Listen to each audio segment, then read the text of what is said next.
Gentlemen, I think this is a historical moment of sorts. On the one hand, right here, seated here, are arguably two of the most successful, the most successful filmmaker duo in Hollywood, Anthony and Joe Russo, the men that gave us two of the highest grossing films of all time, Avengers Endgame and, of course, Avengers Infinity War. And then joining us virtually from his home in Hyderabad is arguably the most successful filmmaker across India, Mr. S.S. Rajamouli, whose last two films, RRR and Bahubali 2, shattered box office records for Indian films worldwide. So forgive me for being very excited today. We're very excited as well, by the way. Raja, such a pleasure to meet you. We're huge fans. Lovely. Thank you, Joe. Thank you, Anthony. So nice to meet you. Lovely. Gentlemen, I thought I'd start by asking you, what is the trick to telling stories that transcend boundaries? I feel like Hollywood has done that successfully over the years. Your films travel beyond just English-speaking boundaries. What is the trick to telling a story to a global audience? And is that something that weighs in when you're writing? I think it does weigh in for us anyway. What we tend to do is think about things on a global level. That's sort of think about what kind of experiences that we're having on a global level, and that people around the world are also sharing in. What kind of anxieties, what kind of excitements, those kinds of things. And it's a layer of the storytelling.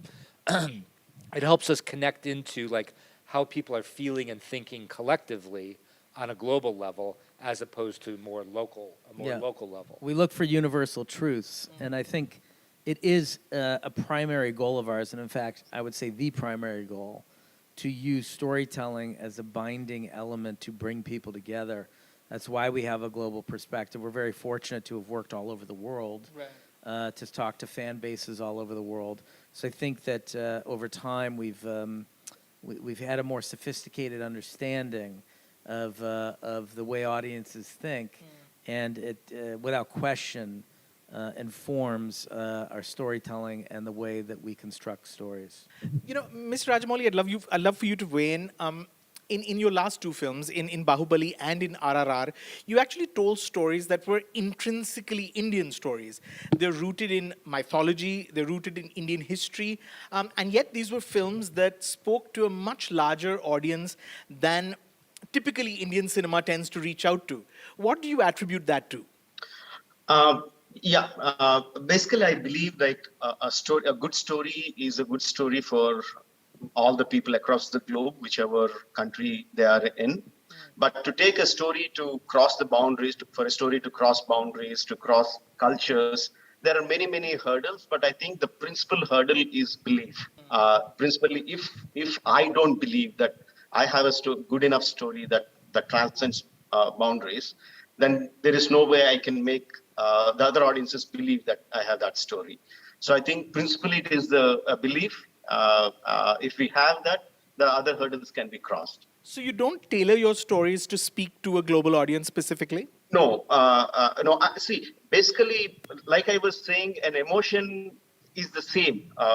Human relation, a relationship between husband and wife, a father and son, two friends, whatever it is the same as in America, as in India, as in Japan. It is the same. It doesn't change. But how we tell that emotion changes, the nuances will change, but the core emotion remains the same. But the way, if I don't tell my story the way I envision it, and I keep thinking about what others are going to envision, then I think I'm not doing a justice for both the people. Right. Well said. What all three of you have in common is that you tend to dazzle us with the scale of your filmmaking. Clearly, you all are not interested in small, intimate stories. I want to ask all of you, how do you ensure that the drama, the emotion, the humor, if you like, doesn't get weighed down by the spectacle? You have to track it through character, and I think that's something that Raja does very well, especially in RRR. This is a very profoundly emotional story. Spectacle is a backdrop and a vehicle by which that story is told. but at the center of it is a profoundly emotional story of brotherhood. And I think, that's an essential, as he said a moment ago, that's essential mythology that can translate to any culture around the world. The same is true for the work we do, as we try to find that, essential theme that's important to us, put the characters on that theme so that we have a spine, and then you build the spectacle around the goals of the characters. And if you're leading with spectacle, then you'll get lost. But if you're leading with what the characters want, what their desires are, what they're trying to accomplish, what they'll sacrifice their lives for, I think that is when you can the spectacle can service that emotional story rather than the reverse. Mr. Rajamouli, do you agree with that? Yes, a lot, but I have. Please don't put them and me on the same platform. They have had a mountain of success. I still have a small mound of success, so don't put us on the same platform. But I think yes, I really agree with Joe on that aspect. And for me, I mean, it's a dazzling spectacle. We love to do that. I love to do that. But the base of it, there needs to be an emotion that drives. The emotion is the basement on which we can build this huge spectacle. If that emotional engagement is not there, then how much ever big spectacle you give, the audiences will not be interested in. The other thing, of course, that you share in common is this love for action. Whether disguised as big superhero films, or in the case of The Gray Man, a spy story, what you're doing is mounting these robust action films. It's true of you, Mr. Rajamouli, as well. You're clearly, action is clearly a genre you enjoy working in.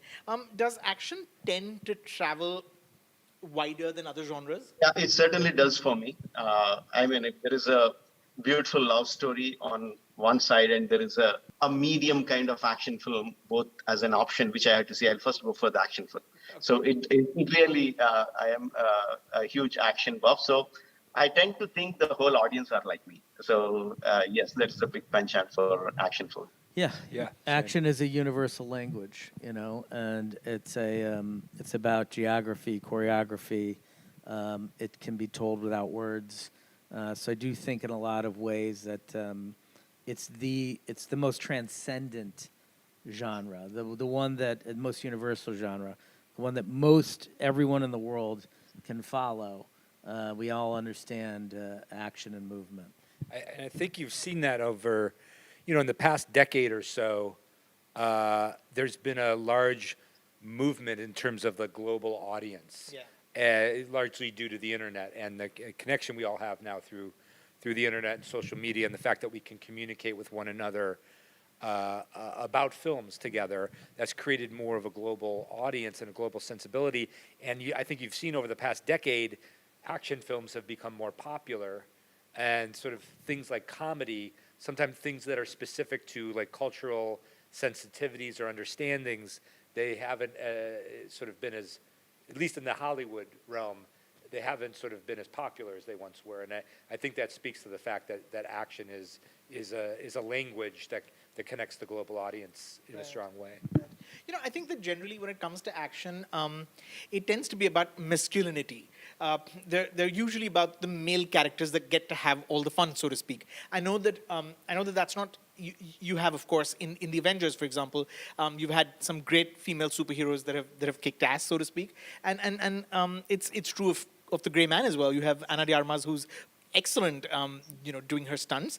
And Mr. Rajamouli, I know that in Bahubali, at least, you had Tamanna's character in the first film that there was this rebel warrior, and she does get to do her fair share of action. But would either of you be interested in, would you be drawn ever, you think, to a female-led action film? Absolutely. I think, it's let's take Anna's character, for instance.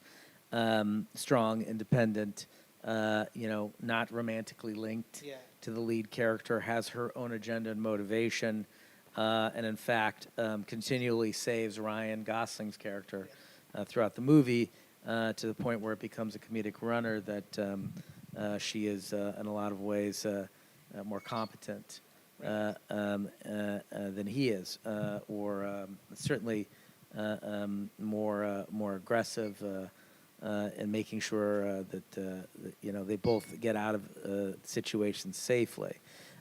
We love strong, confident characters, irrespective